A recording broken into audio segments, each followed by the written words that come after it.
Still in the Veneto region of Italy, I continue to explore its quaint towns and serene landscape. Join me in this second part of my Italian adventure.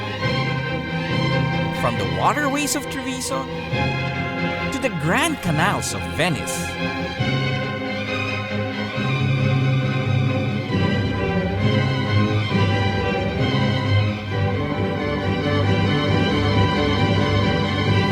So cheers!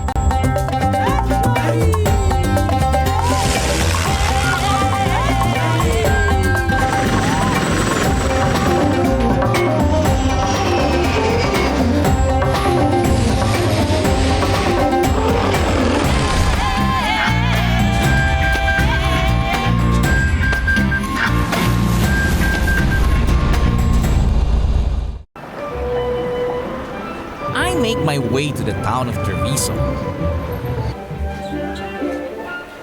Treviso is described by poets as Città Cortese, a courteous city because of its calm and peaceful atmosphere. 18th century Venetian aristocrats enjoyed the peace and quiet so much that they chose Treviso as their ideal vacation spot. Today, the place has kept most of its medieval and small-town charms, despite being the home of many commercially successful global brands. My mission here is to visit Rudy Barbaza, founder of Rudy Project, with whom we have formed a partnership with over the years.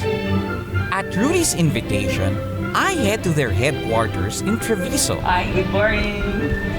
Morning! Hey! Welcome to Italy. Welcome! Thank you. Welcome to the project. Happy to be here.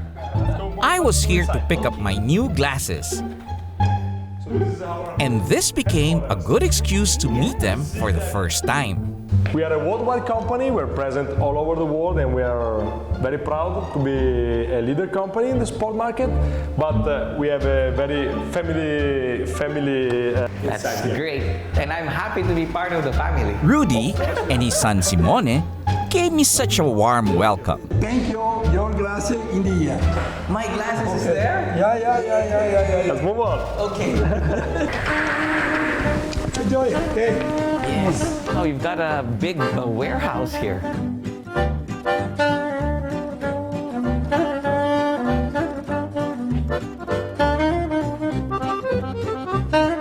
Mr. Joy, one sunglasses for you. Wow. New model. Special model.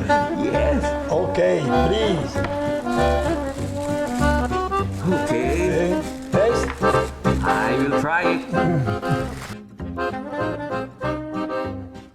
Well, do I look handsome? right. I look handsome, Rudy.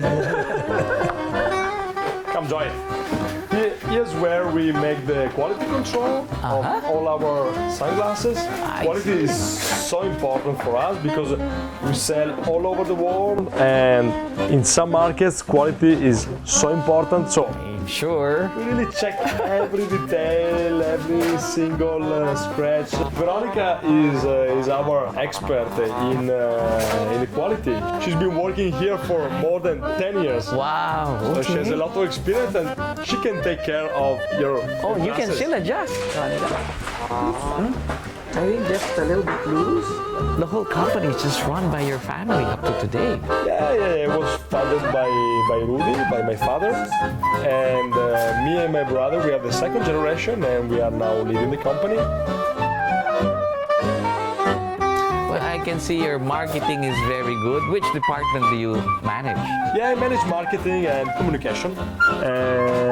We work a lot, especially in the sponsoring.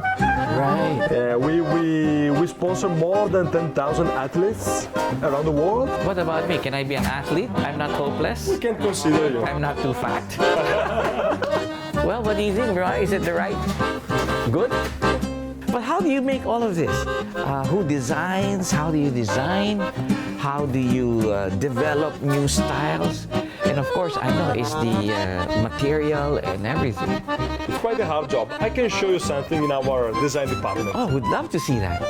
Simone and Cristiano, his two sons, are now running the business. The boys show me around and I get a peek at how they develop new technologies. The brand is known for its goal of improving the performance of athletes through their carefully designed gear.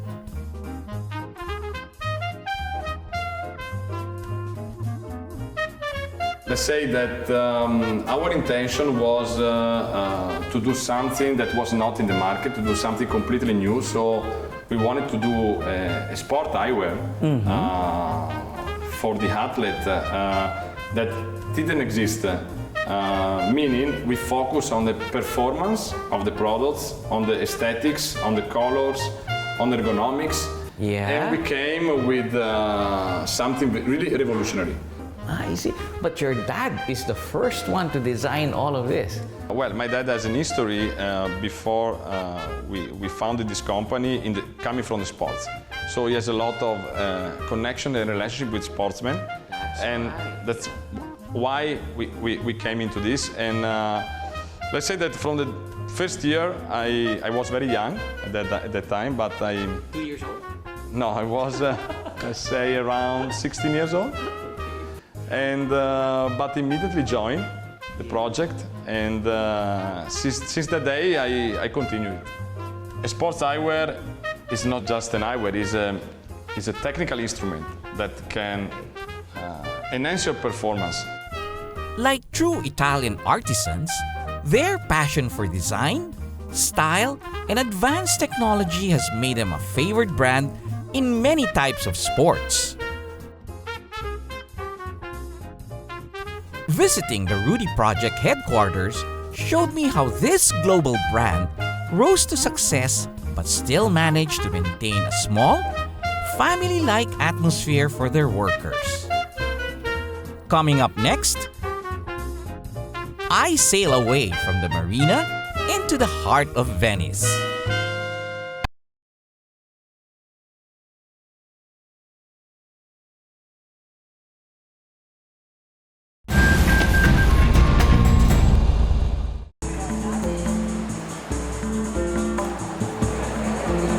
I am still in charming Treviso and spending some time with Rudy and Simone of Rudy Project. Aside from the family business, both father and son share another similar passion: sailing.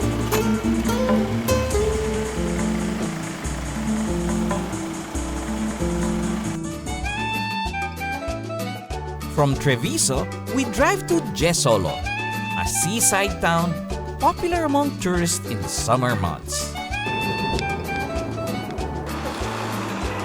Lunch was at their favorite local restaurant. What do you call this in Italian? In Italian it's called vongole. Vongole, yeah.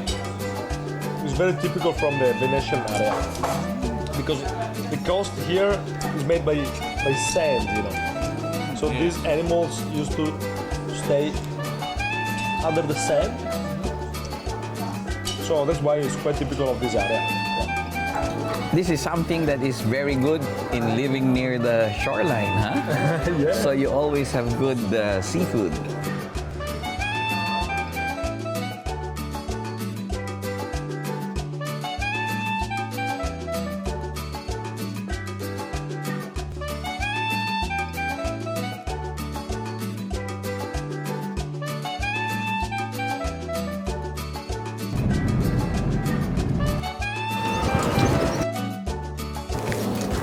Rudy has invited us to go for a ride on his huge Sunseeker. So where are we going? I think we're going to Venice. So we go to Venice.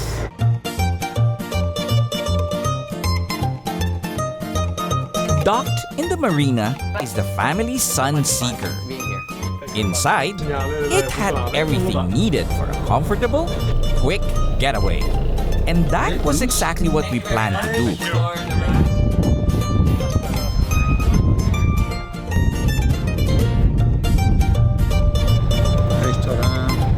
We sailed through the Il Cavallino Marina's calm waters.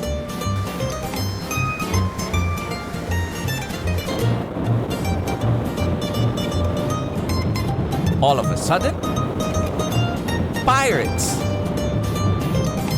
But they merely threatened us with a laugh, so we went on.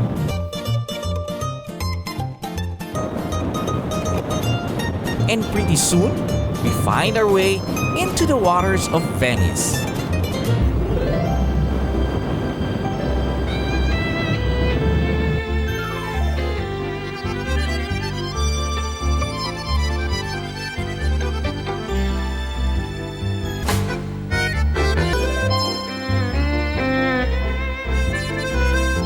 Well, this is Venice. There's no other way to go here except by boat.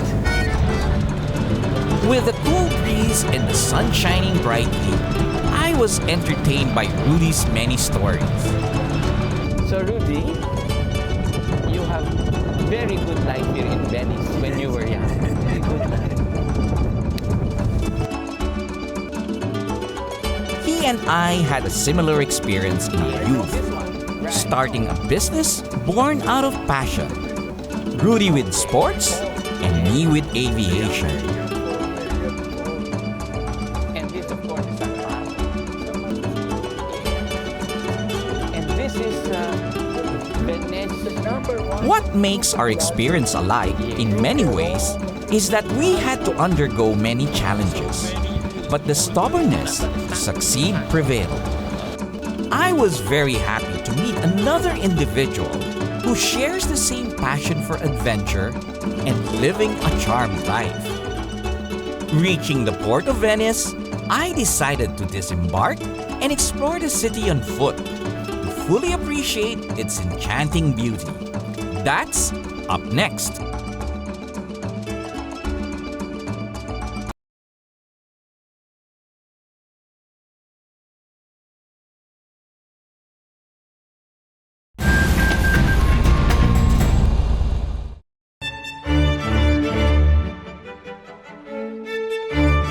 Existing for over a millennium, enduring a long history of war and conquest, Venice has survived by being a big economic and trading power. Venice is one of the most beautiful cities made by man. It is the only pedestrian city in the world. No vehicles are allowed in the city, so getting around means walking by foot. One cannot go to Venice without taking a stroll at the San Marco Piazza.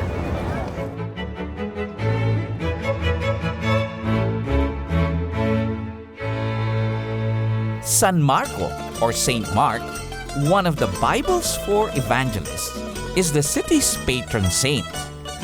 Represented by a winged lion, his symbol is seen in almost every structure in the city.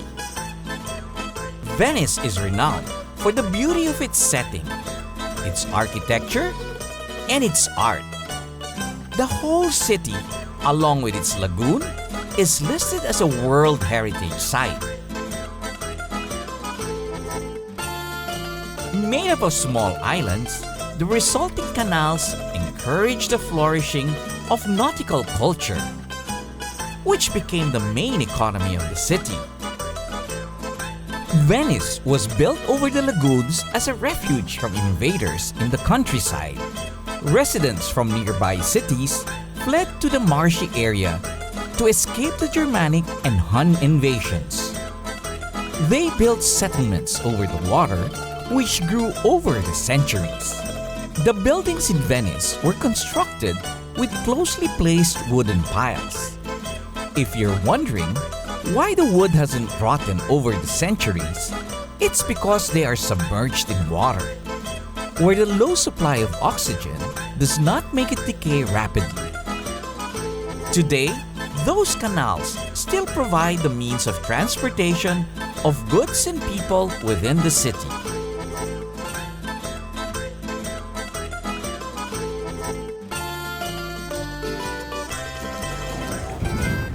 And when I get tired of walking around, I just sit in one of the canals and just watch everybody pass by in their gondola.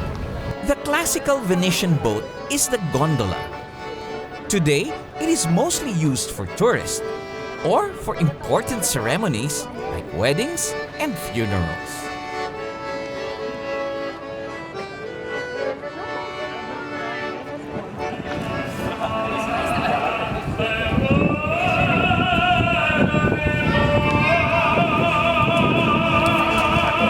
It's interesting how everybody in Venice is either a musician or an artist. I navigated my way through the city's maze of streets. It's very easy to get lost in the narrow streets of Venice. But what's interesting is that each corner has a story to tell. Though most of Venice is filled with shops and tourists, there are still some parts of the city that are more quiet, residential areas. Finally, I was able to walk my way to the Grand Canal. This major waterway that flows through the city dates back to ancient times. Over it is the famous Rialto Bridge that connects the San Marco and San Polo districts. It has been here since 1591 and one of the busiest crossings where people and boats pass. The Grand Canal, just before sunset, is an amazing sight, with the light hitting the water and seeing all these different types of Venetian boats just moving around carrying passengers. Now, I know why this place is called La Serenissima, or Most Serene.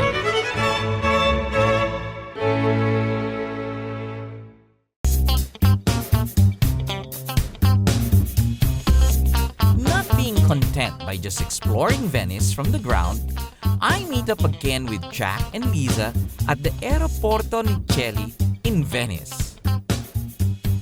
The airport is of well-preserved architecture dating back in the 1930s.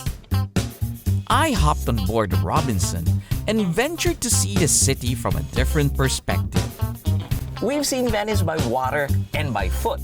Now, it's time to see it from the sky. I'm ready when you are.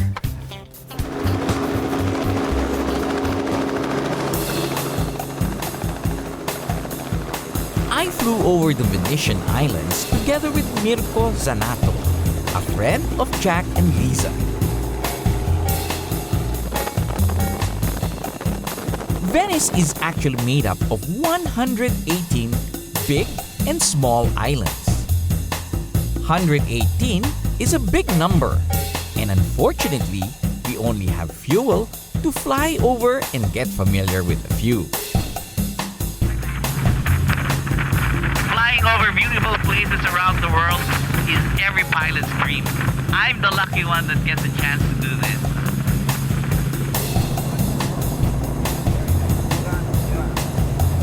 A flash of colors caught my eye as we flew over the island of Burano. Known for its rows of vibrantly colored houses, it is said that the government assigns the color of paint for each house, following an old area classification system.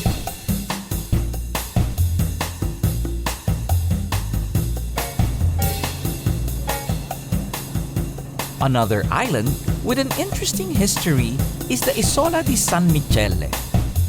During the French occupation, it was decreed that burial in the main Venetian island was unsanitary and made other islands like this into cemeteries. Funeral gondolas carried bodies from the mainland to be buried here.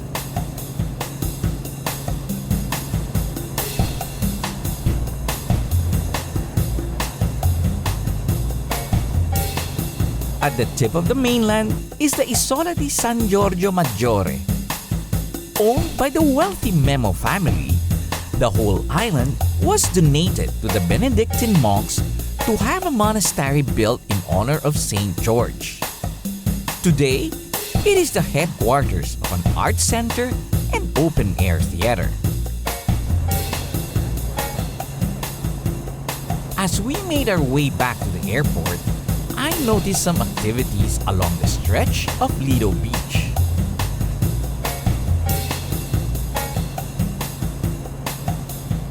The Venice International Film Festival, the oldest film festival in the world, is currently taking place in the Venetian island of Lido, where we flew right over.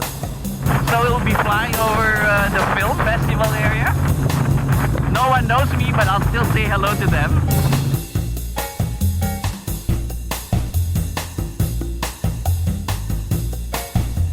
My daydreams of walking the red carpet were grounded to a halt as we landed back at Aeroporto Micheli.